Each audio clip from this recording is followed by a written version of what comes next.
आज हमें जो कुछ भी मिला है, बहुत ध्यान से सुने, बैठना है। आज हमें जो कुछ भी मिला है वह कैसे मिला, इस बात पर विचार करो। हमने किसी जन्म में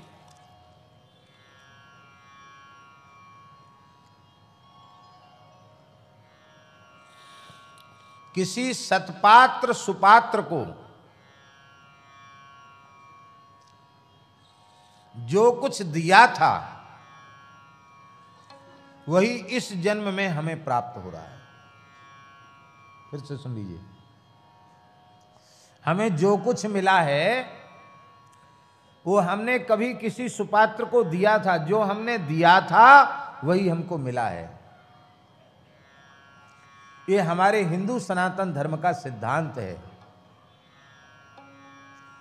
इसका अर्थ समझे, इसका अर्थ है जो दिया था वह मिला है और जो दोगे वो मिलेगा।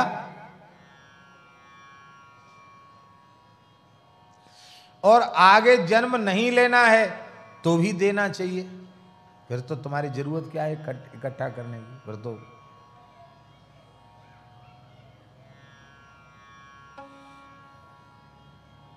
मस्त राम मस्ती में आग लगे बस्ती में। फिर तुम्हारी तो मतलब का कुछ है ही नहीं, खर्च करके जाओ, इकट्ठा करने का क्या लाभ।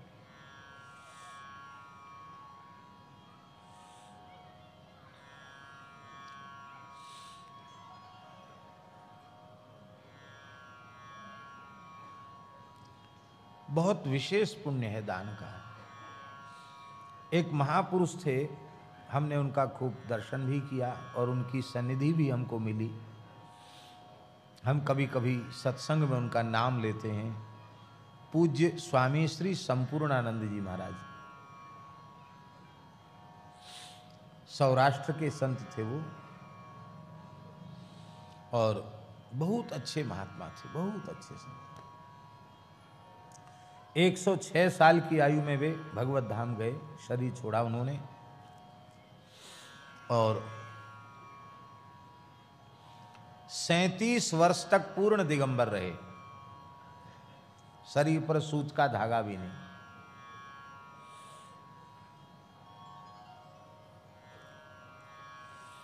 अपने जीवन में 1 इंच भूमि कहीं नहीं खरीदी और 1 रुपए का संग्रह नहीं किया, और जहां बैठते थे वहां लाख लाख लोगों को भोजन करा देते थे। विलक्षण थे, विलक्षण थे। पूज्यपाद श्री डोंगरी जी महाराज उनमें बड़ी भारी श्रद्धा रखते थे, बहुत श्रद्धा रखते थे उनमें। उधर से निकले, उनको पता चले कि अमुक जगह संपूर्णानंद जी हैं, तो लाख काम छोड़ के डोंगरी जी महाराज उनके निकट जाते थे। एक श्री प्रेम भिक्षु जी महाराज में बड़ी श्रद्धा रखते थे, और एक श्री संपूर्णानंद जी में डोंगरी जी महाराज बड़ी श्रद्धा रखते थे, बहुत श्रद्धा रखते थे। सभी लोग श्रद्धा रखते थे, ऐसा जीवन था उनका।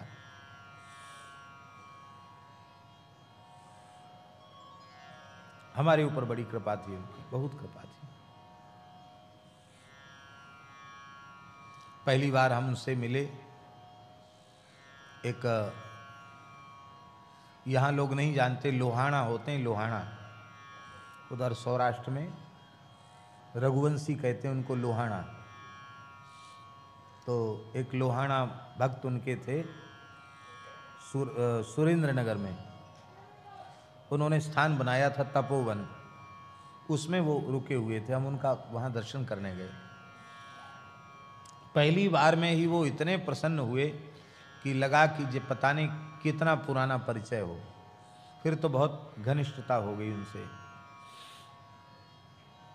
2001 में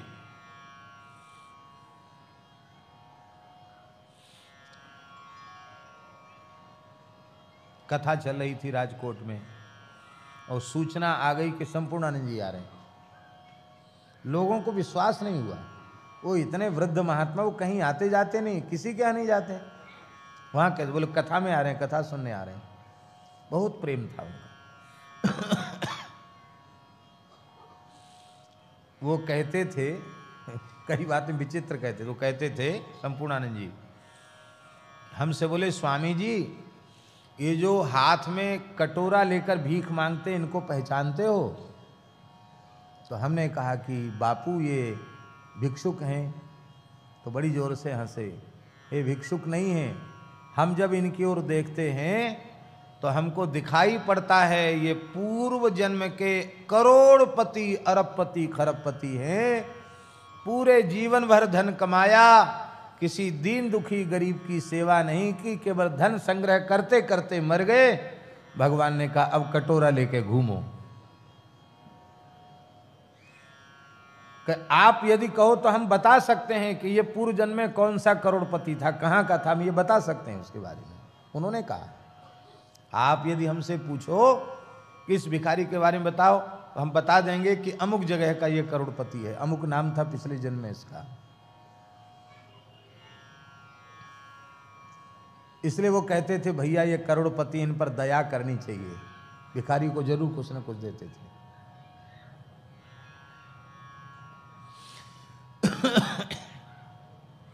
एक भजन में आता है, धन दौलत के बने पुजारी आखिर वह कंगाल हुए, राम नाम के हीरे मोती मैं बिखराऊं गली गली, ले ले रो कोई क्या राम का प्यारा शोर मचाऊं गली गली।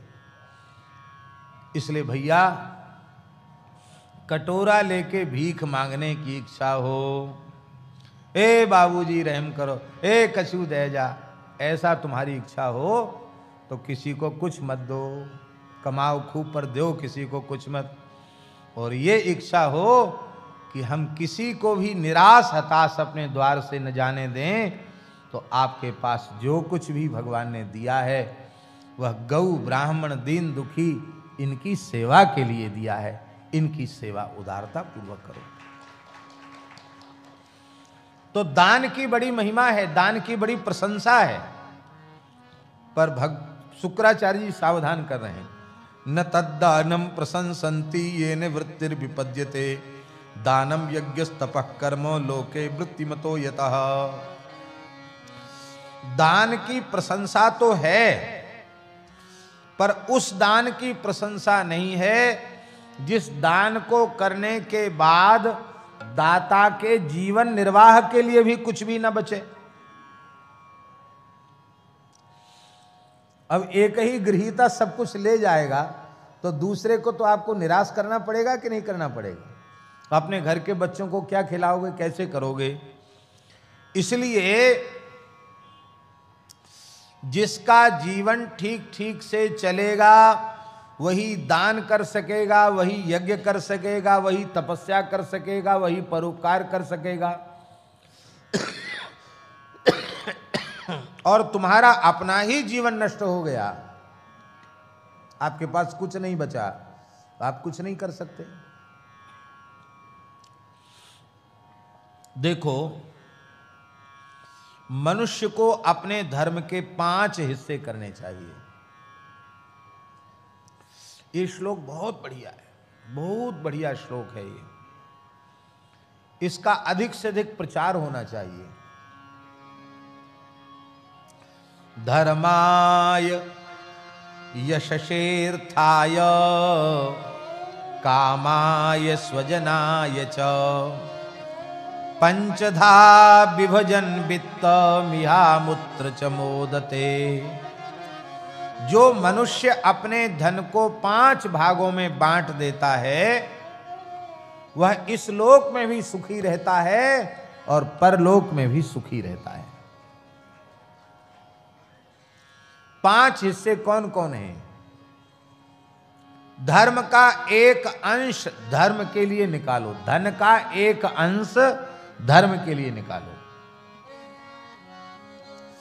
जैसे हम उदाहरण के रूप में दें कि आपके पास 100 रुपए है, तो 100 रुपए का 5वां भाग क्या हुआ? 20 रुपए हुआ। 20 रुपए आप धर्म के लिए निकाल लो, कितना बचा? 80 बचा। 20 रुपए आप यश के लिए निकाल लो,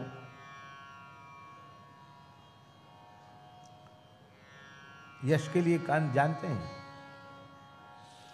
हर व्यक्ति को अपनी सामर्थ्य के अनुसार कुछ ऐसा करना चाहिए कि कुछ समय तक तो उसका नाम गाम चले, उसकी कीर्ति चले।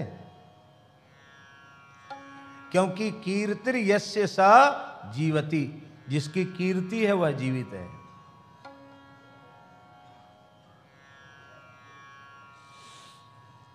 आपके पास इतनी कम बचत है कि आप हर साल नहीं कर सकते यश के लिए, थोड़ी थोड़ी पूंजी आप इकट्ठी करो, अधिक हो जाए तो कोई एक ऐसा काम समाज में बढ़िया कर दो जिससे आपका नाम हो, यश हो।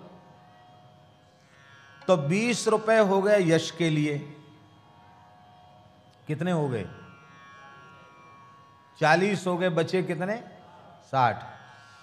20 रुपए उसको धन की वृद्धि के लिए लगाओ, धन को बढ़ाने के लिए, व्यापार को बढ़ाने के लिए। कितने हो गए हैं? 60। अब बचे 40 बचे, तो उसमें से 20 अपने भोग के लिए,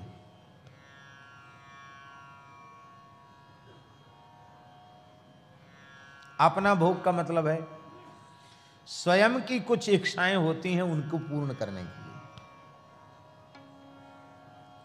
आपके मन में सहसा इच्छा हो गई कि हम तो तिरुपति बालाजी दर्शन करेंगे जाके, किससे मांगोगे पैसा? आपकी अपनी कोई भी अच्छी इच्छा उत्पन्न मन में हुई है, आप उसकी पूर्ति कर सकते हैं, आपके पास धन है तो।